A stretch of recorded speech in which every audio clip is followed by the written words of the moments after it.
Hello mga idol, good evening sa inyo. Ito may nag-uuti pa dito sa harapan namin na nagko-construction mga idol dahil nasira yung semento na ginagawa nila. Kaya ang nangyari, repair again. Kaya ayan, nag-overtime sila. Binubungkal nila ulit dahil nangyari ilang linggo lang ang pagkagawa. Ayan nangyari. So bungkal again kasi nasira dahil mabibigat yung truck na dumadaan dahil D40 tapos D20, so mabibigat. So yan ang status dito sa aking harapan dahil minamadali nag-overtime mga idol. So yun lamang ang aking update sa inyo mga idol sa gabing ito dahil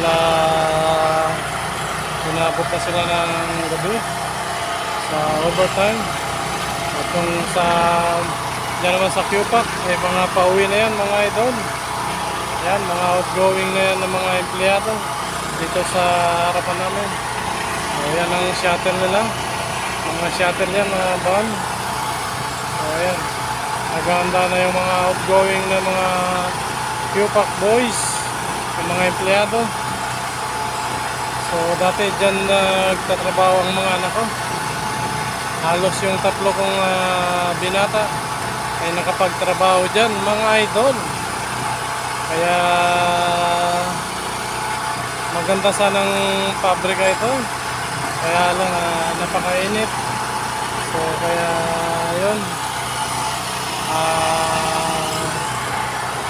hindi kaya ng mga binata ko dahil sobrang init doon sa loob dahil naipabrika ng plastic na dyan niluluto yung ginagawa yung mga wrapper ng mga biskwit katulad ng pita, tapos URC product ang kanilang ginagawa dyan mga idol. Okay, yun lamang ang aking update sa inyo. Bye bye, dahil balik tayo dito sa mga nagko-construction na nag-overtime. Okay, so yun lamang mga idol. Bye bye.